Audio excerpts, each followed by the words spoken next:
Welcome everyone to this week's town hall, and it's a new member spotlight. Welcome CandorIQ and Chad Atwell to present and share what CandorIQ is all about. Just a couple of housekeeping things first. You can go to /town hall to interact with others on the website and to explore their backgrounds if you don't already know them, and certainly check out the presenter. Hopefully you can connect and collaborate, and some future partnerships may evolve. So thank you for networking, and thank you again for being members, bringing your point of view to this discussion today about CandorIQ. I'm going to pass it over to Chad, who's running partnerships and a couple other things. Chad, welcome. Thank you very much. Hi, everybody. Thank you for attending live or watching the recording later. I'm Chad Atwell. I lead customer success for CandorIQ, and I'll talk a lot about what we do as a company, but just as my background, I've been in HR and specifically compensation, consulting, and design for pretty much my entire career. Worked as a practitioner based out of Denver. I went quickly into consulting with Hewitt Associates, which became part of Aon, Deloitte, other bigger consulting firms. I spent a lot of time in the enterprise space. And then for product work, I originally did a lot of product work with Oracle HCM, helping them develop more of the capabilities that they wanted for compensation, total rewards in the HCM cloud space. I've just really bounced between consulting and technology since then. That's where I'm spending a lot of my time now, is on the technology side. And even though I'm leading customer success, I'm doing a lot of advisory work with our customers. One of the things you'll hear about CandorIQ is we're pretty heavily focused on small to mid-market. We are starting to move more up-market with some larger customers recently, but we've been around for about 3 years and we're mostly small to mid-market. We end up selling to a lot of individual heads of HR, chief people officers. They may have a recruiter, but they certainly don't have anybody leading total rewards or compensation for them. I end up doing a lot of advisory work with them to make up the difference, get them started on things like the job architecture and salary structures and benchmarking. And I'll talk a lot about compensation today, but we are a workforce planning solution. It gets a little confusing because I don't really know a lot of other solutions in this space that cover both. And so I tend to really describe us as total workforce spend application. Compensation is a big part of that, obviously, but we do bring in other more sophisticated headcount, workforce planning, total rewards type solutions as well. I was just talking about, we're both a software platform. We offer benchmarking data. We have the advisory function. So I'm really running a lot of that. But we are also starting to expand the advisory work with other comp consultants, other outside sort of third parties that may want to come in and help our customers with some of that work as well. So definitely a well-rounded solution as far as being able to make sure that people are both onboarding to the platform well, but also getting the most out of it. If you don't have some of the more crucial parts like a job architecture in place, or you don't have salary structures, you don't have bonus plans, you're only going to get so much value out of the tool. So we want to be able to make sure that we're bringing in people and they're getting the most out of it. The biggest competitor that we tend to take business away from is Pave, just because Pave is also very much focused on that small to mid-market space. So if folks that are using Pave, they're frustrated because the benchmarking data is limited, or they may not necessarily get all the functionality that they want when they're running a comp cycle. That's a big competitor of ours in this space, but they also don't do any of the headcount planning either. So we offer a completely different product suite when it comes to some of those things. Under the hood, in general, if we were to sell the product to an organization, we're typically separating it into whether you want just compensation or you want just headcount planning, or do you want a combination of both? And then we've got some options on the benchmarking marketplace. We have relationships with Mercer and Salary.com and Carta, but we also have customers that bring in Radford data or other outside third-party data that they want to leverage within our tool as well. There's no limitations on that. Radford specifically just doesn't work with a lot of third parties. They want to work directly with their own customers. And so their customers just need to have that flexibility to be able to bring in data as part of it. We are fast developing a lot of AI capabilities. And so we highlight that here at the top. It's a swarm of different agents across the platform. We've got some that are specific to finance, recruiting, compensation, HR, and a lot of them serve different purposes. They're primarily for reporting and analytics. There may be another one that is more focused on helping a head of finance develop a headcount scenario or a headcount plan options. Recruiters potentially may be using our tool to develop offers for a particular position, and they need to reference the most recent compensation information for that. So there's a variety of different agents that are serving different purposes there. Under compensation, I mentioned job architecture, compensation cycles, employee total reward statements.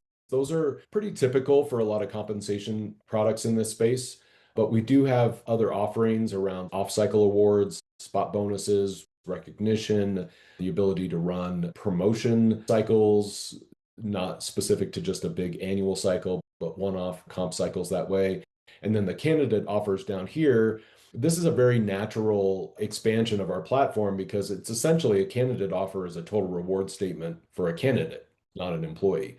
So it's a great way for them to see overall what their total rewards would look like with a business that way. Does that help drive your partnership in terms of the candidate offers, which is huge because they want to know not just the salary, but what else comes with the package? Do you have interest from partners in talent acquisition that want to tap into that in some way? We do, yeah. Small to mid-market space, we have a lot of customers that are using Ashby and Greenhouse. Those are the primary ones where we have a lot of overlapping ICP. Today, we're developing integrations for Lever. Gem was another one that came up recently that we're starting to explore. There's definitely more ATS platforms that we're coming across. Integrations for HRIS, we have a lot of customers that use Bamboo and Deal and Rippling. We do have a few Workday customers now. We have a few ADP customers. And most of that is, even though those customers are not large, they are global. And so they need to have that kind of global payroll presence. So we're definitely multi-currency. We have a lot of global capabilities already in the platform, and we integrate with a lot of these different global HRIS platforms. Chad, a quick question on my end. How much of it is strategic compensation and total rewards versus down to the employee level or down to the headcount level? And how do you tie into platforms that do have to get down to, let's say, performance management of an employee and how that feeds into the strategy overall? Great question. We do focus on making our product very operational, which means this is not just a compensation admin tool that they're using for building pay structures. We expect a broad range of users for our products. So recruiters definitely would be part of it. And I'll get into a workflow specifically for recruiting that would extend from the headcount plan, where they can operationalize the recruiting function there. Compensation, we're expecting managers to fully be in the tool making decisions during a comp cycle based on that performance information that may be coming from another provider. We have a lot of customers that are using Lattice for performance, and we get the ratings pulled in, and you can see all that information on there as well. So yeah, definitely focused on operational, but the admin capabilities are still there as well. You've got the ability to go in and modify and plan and look at different options from an admin perspective and then roll that out as part of the plan. We integrate across a bunch of different systems. Carta is another one where we get a lot of equity data from compensation. You have a lot of very high value equity that you want to be able to bring in as part of your total rewards. And so Carta is a big one there where we bring in their information, but we do have a lot of integrations across the board. UKG is one that not a lot of our customers have, but we know we have a lot of people that are interested potentially in pursuing UKG as a partnership in the future. Benefits is another one. I'd be really interested in knowing if you were to think of any sort of benefits platform. I think Zenefits is the one that comes up the most. But if you know of other benefits platforms where we can plug in and pull benefits information from another third party as opposed to going directly through the customer, those are some relationships that we're looking at as well right now, trying to understand who the big players are there. Benchmarking, I mentioned these before. One of the big differences between compensation tools these days is those that are developing their own market data, meaning you have a group of customers that are subscribing to your service And that service takes the employee data and creates their own market data that way. That is essentially what Pave is doing. They take thousands of customers and they take all the millions of rows of data from those customers and they create their own benchmarking platform as part of that. I've traditionally just always been pulled to the main stable players in this place. Also, Mercer, salary.com, there's a lot more global capabilities around that. I think the main difference between us and Pave in a lot of circumstances is the global data isn't always there. So we've got these relationships today. I was just talking with Willis Towers Watson at the Unleash conference this week, and they have a new partnerships person that's going to be pursuing more options in this space. We're just looking to build out a marketplace that makes sense for our customers where they can go and select the different market data providers that they want to use. If they have their own and they want to bring those to the party as well, then we can go ahead and do that. This is a little bit about those records, 10 million records just within Mercer, 15,000 different companies and the jobs and countries.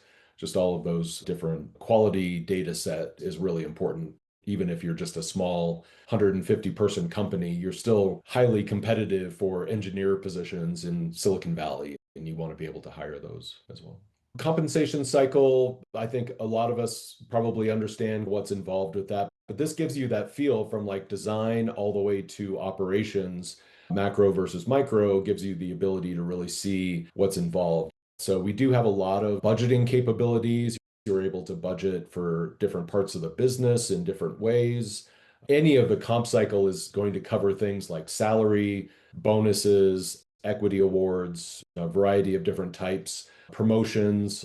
All of those things will generate award letters for the employees so they understand what they're receiving. And then just being able to take care of full analytics and reports. I mentioned before, one of our AI agents is specifically set within the comp cycle. We're not officially what I would call a pay equity tool. There are definitely more detailed pay equity tools out there. You think about pay transparency and compensation equity, those sorts of things. There's other plug and play players out there, but we feel like there's a lot of pay transparency and equity that we can do within the context of the comp cycle here, where you have the ability to show people what future decisions are going to do to your overall pay equity across the business. And you can help address some of those issues as well.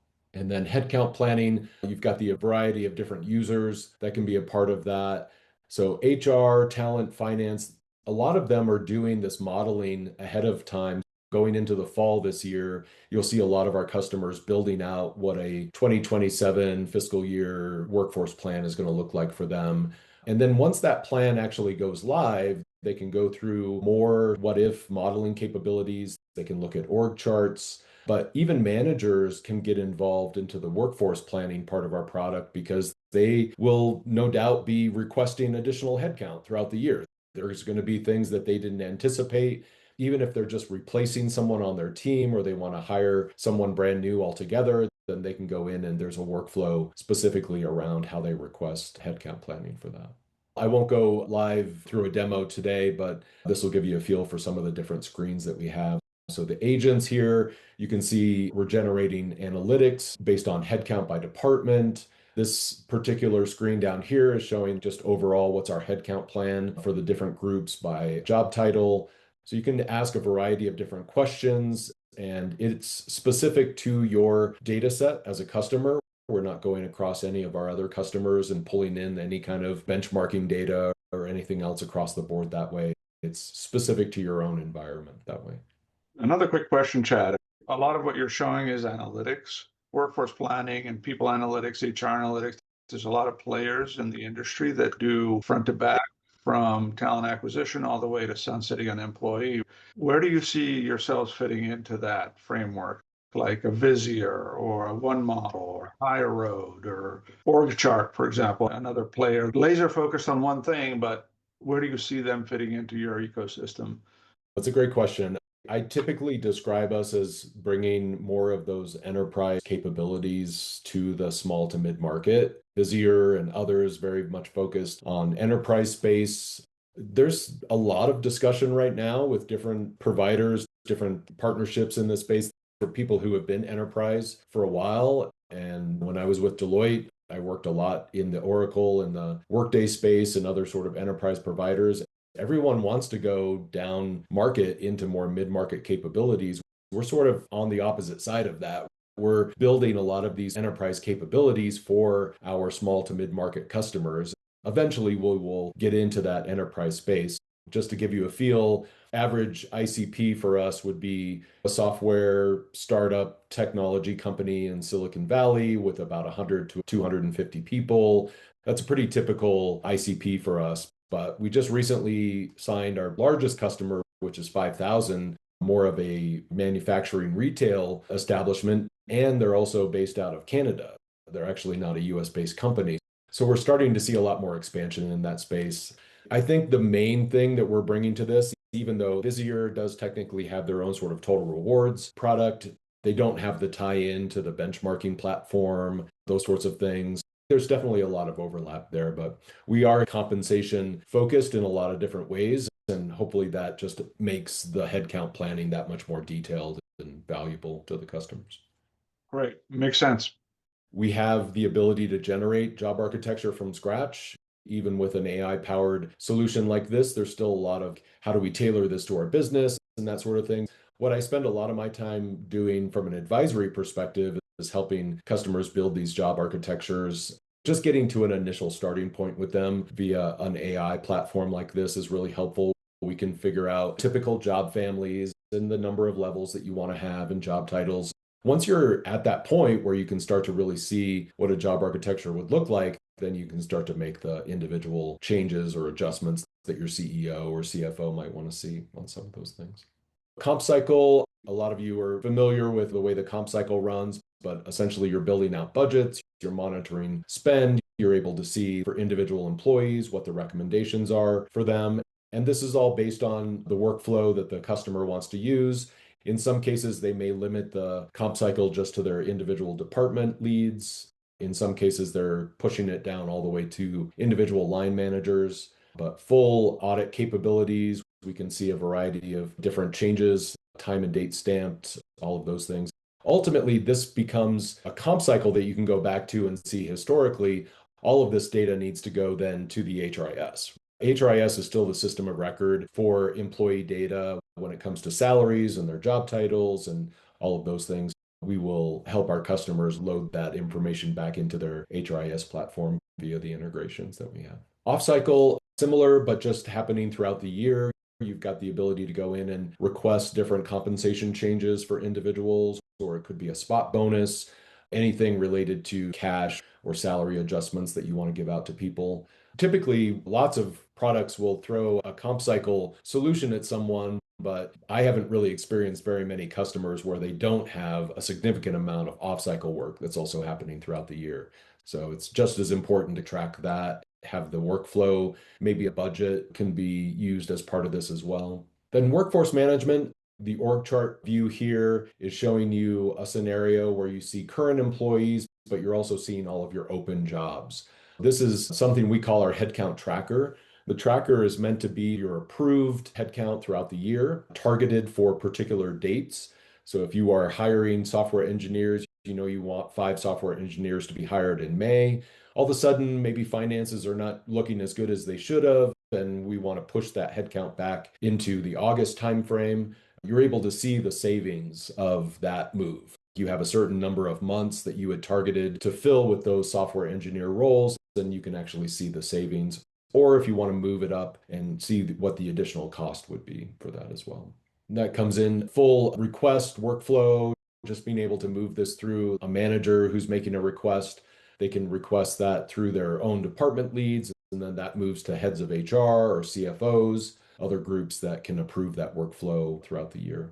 And then the scenario planning is really where HR and finance spends a variety of their time. It's looking at not just current headcount, how do we build this? If we want to have a high growth scenario for the following year, we want to have a low growth scenario, you're able to see a variety of those throughout the scenario plan. You can come in and get fully loaded costs, even though we focus a lot on the compensation. You can break that out into a variety of different components.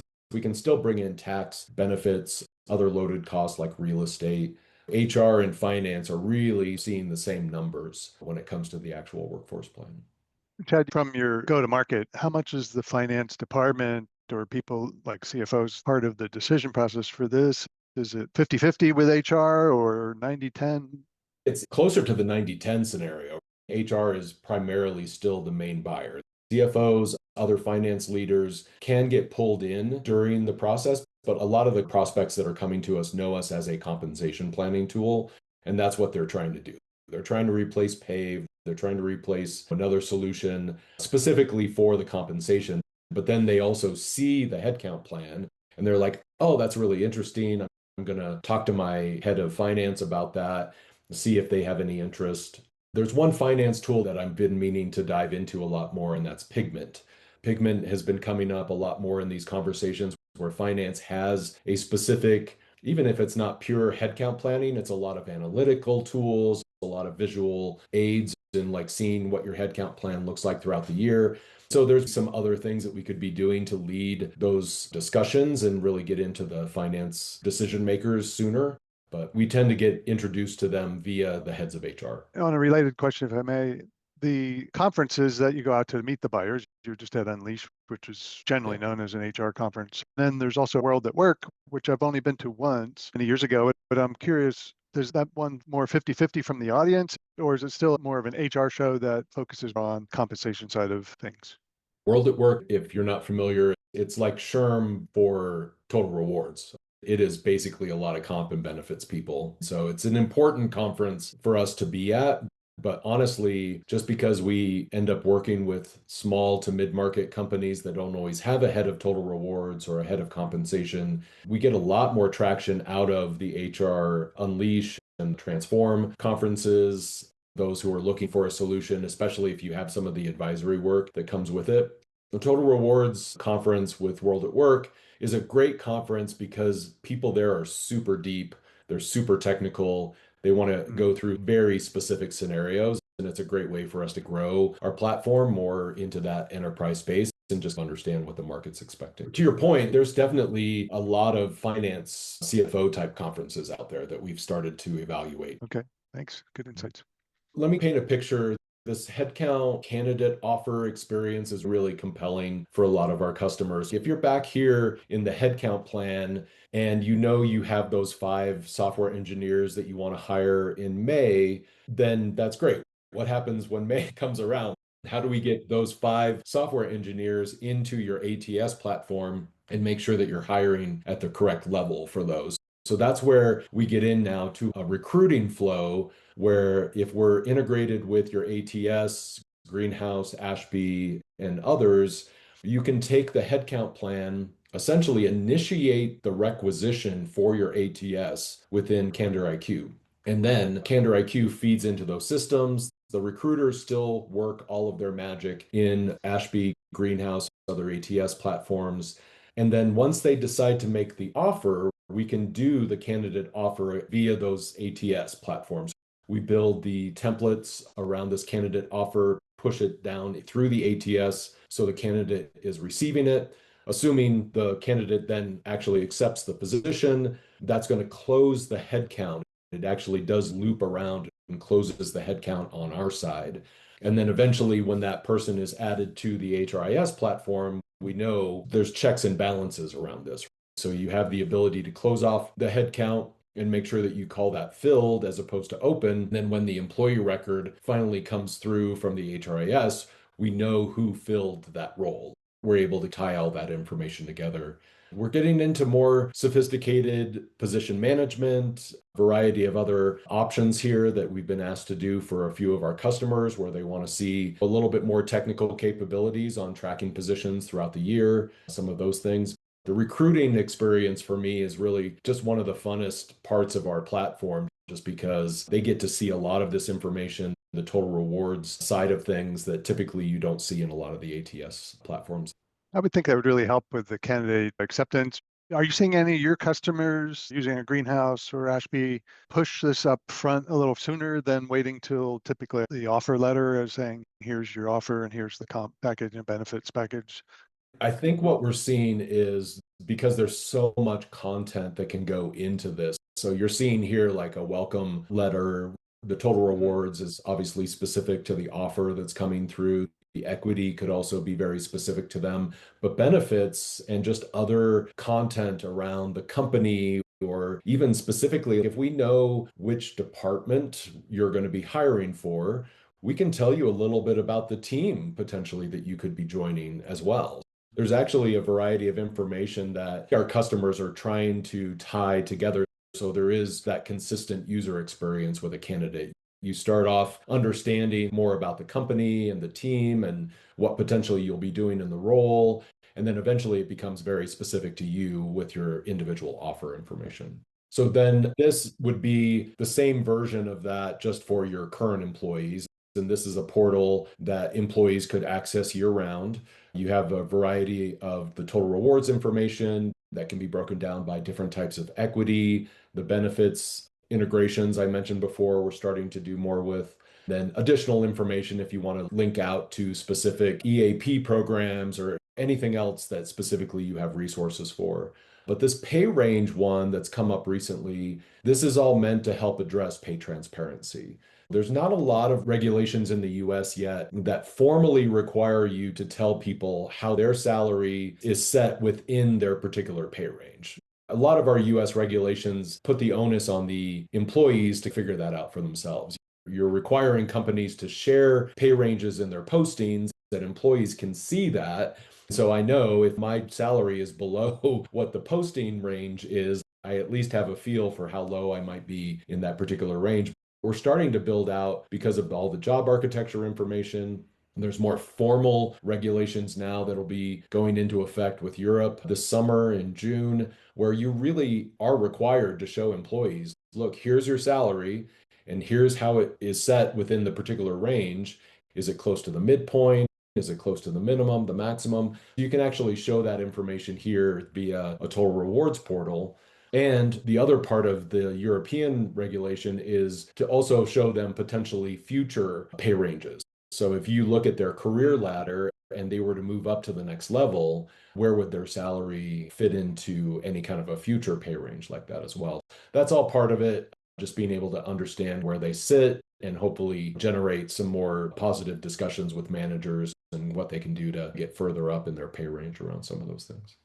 Chad, are you seeing this being used as a tool for managers who are trying to open a requisition perhaps in their ATS or something where they're like, are we competitive? And is it designed to be part of their workflow to address that up front before they even post an opening? Back here, when you're doing your headcount request and approvals, there actually is a visualization between where the range is for this position and where not just your target would be for benchmarking purposes, but also where your current employees are. For whatever reason, all of our average salaries are down here below minimum. We probably need to do something with our pay band. That's the first thing that I would think of. But we also don't want to just go out and start hiring people up here, because then you're going to have a bunch of inequity in your salaries. There's a lot to pay attention to as you're just opening up that initial headcount and then moving to your requisition phase. Total rewards portal, we can customize that. And then, to be honest, we're still very much small startup, which essentially forces us to be very hands-on with our customers right now. I am the leader of our customer success team. I have one other CS person for all of our customers that helps with onboarding and all the technical integration work. And just because of the advisory work and other things, we're just very hands-on, white glove. We're developing more tools in this space for our customers to be more self-service when it comes to bugs and other requests that come in, other product feature requests, that sort of thing. But we're very hands-on, oftentimes having weekly or every other week calls with our customers just to make sure that they're getting the most out of the tool. And then essentially when they get into their really busy seasons, comp cycle, we're in the tail end of a comp season when it comes to a lot of the comp cycle work that's happening right now. But we're working with them pretty much on a weekly or even a day-to-day basis just to make sure that the calculations are working correctly. We've got all the right eligibility requirements. Letters are populating correctly. We're doing a lot of white glove service right now. This is a little bit more about our ICP, some of the different customers that we have in place. We are on a couple of the different partner platforms. So if you're interested in requesting to see where we might have some crossover, or other things. Crossbeam is the main one that we use, but we have some other partner platforms that we're using as well. These are all customers that are highlighted on our website. So if you go to CandorIQ.com, you're able to see more information on individual use cases and some case studies that we've done with some of these different customers. Any other questions? From the talent acquisition side, which we have a bunch of folks on the call with that background, obviously you're pulling in from salary.com and other places where some of the data comes from, but internally for your customer, if they're trying to make their short list of candidates, then they're doing background screens or whenever they do that, is that something that the background screening company would also be helping validate their past salary, things like that? I could imagine that if there's a gap there, it's like, here's what our offer is, and then the past salary type numbers are different. I could see that being pretty insightful to either make sure you don't lose a candidate, or maybe you're overpaying them for the market, and that could vary by geography. So that's, I'm wondering how much your partners or potential partners might help influence that decision process. Yeah, it could for sure. Right now, I have seen at least a few of our customers have brought in that salary expectation, but they bring it in as custom field within their ATS platform. So we're able to access that just via the integrations with the ATS, but it'd be interesting to expand that. The other really interesting part of this, just speaking about benchmarking more broadly, obviously we're working with more traditional benchmarking providers in this space, Mercer, salary.com. They've been around for a long time. There's a lot of brand new options out there when it comes to market data. And a lot of it is based on vendors who are out there scraping job posting data. And so you're able to get a little bit more live, real time, let's call it compensation expectation market data. It's not that those salaries always become true in a lot of those scenarios, but it does give you a feel for, like, if I were to say, I'm hiring those software engineers in Silicon Valley, and Mercer is telling me that one particular salary level as of last quarter, but I want to know as of today, if I were to look across 5 different companies that we compete against, where are they setting those expectations with all of their job posting data? I could see that pretty quickly using a couple of different vendors today. So that's a really interesting part of us in this recruiting space as well. How do we get more of that real-time data in front of recruiters and also the compensation teams that would have to go back and potentially alter some of their pay band information? Yeah, to that point, I see some comments from Dawn and Tatiana about the total rewards being more visible earlier in the stage, not only for the candidates, but then potentially others, like you mentioned in job postings. Some states are making that mandatory or some other level of transparency, which generally helps everybody. But earlier, I think you mentioned if you have inconsistency with current employees, it could become a sticking point internally as you're trying to hire outside talent, right? But that's what the spot bonuses are for and things that you have, right? To level up your current staff. States are not slowing down with the EU changes that are going to be happening over the summer, a lot more reporting that's going to be required, that sort of thing. I'm in Colorado, so we had the very first US pay transparency law. That's continued to evolve over time. Those are not going away by any means. But I think what's even more compelling for a lot of our customers is that candidates are just expecting it. You say from the very beginning, even though you may technically be covered by the law, if you don't have 50 employees, you don't necessarily have to communicate a pay range in some states. Candidates still want that information now. They're expecting it, and they're going to talk about it if they don't see it. First time they have a chance to connect live with a recruiter, they're going to ask about the pay range information.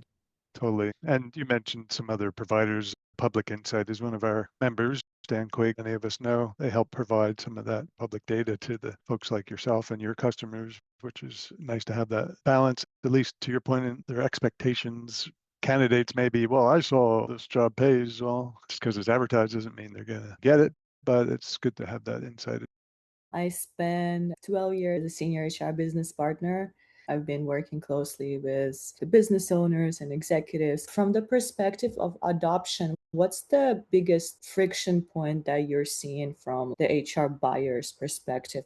I think it's actually pretty similar between both HR and finance, is that they each have their own sets of worksheets that they're working off of.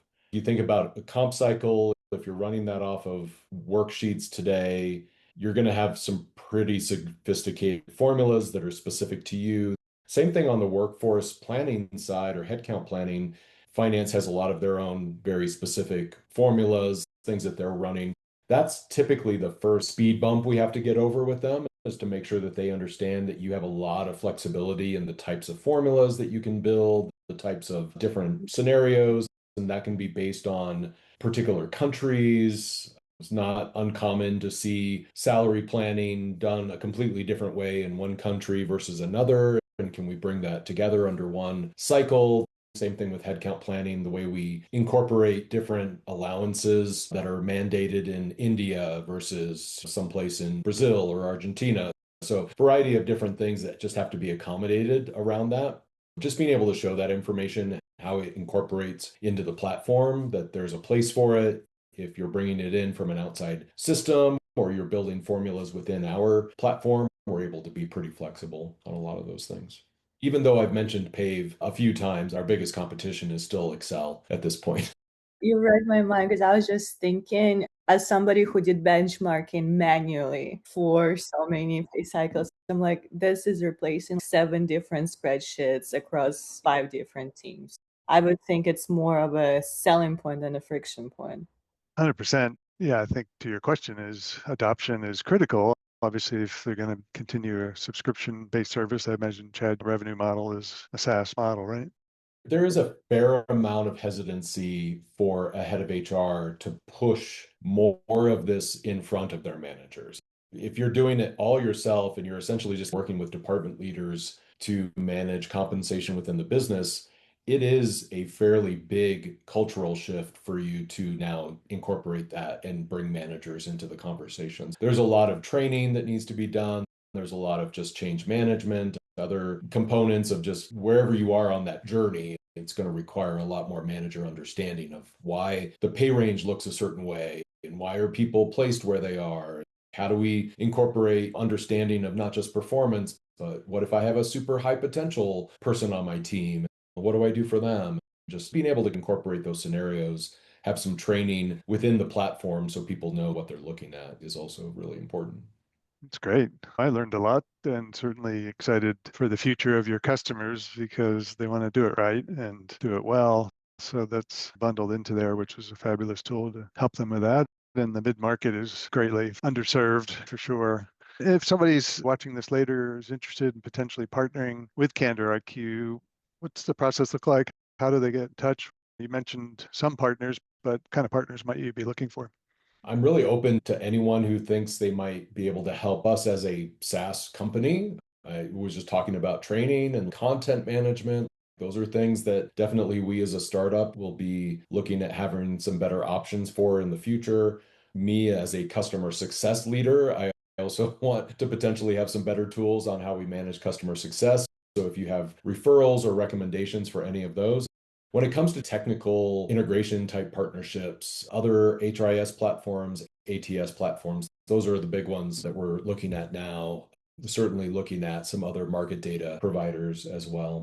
I'm the focal point for all of that. So if you have anything that you think might benefit us and want to put that in front of me, just reach out to me directly. Fantastic. With that, I think we'll wrap here. Really appreciate you joining as a subscribing member, support our cause of vendor collaboration. Thank you, everyone, for coming to the session today, learning more about CandorIQ and how to collaborate with them. Definitely a lot of opportunities. Together, we can really help improve the candidate experience, the employee experience, and certainly those hardworking HR people like Tatiana.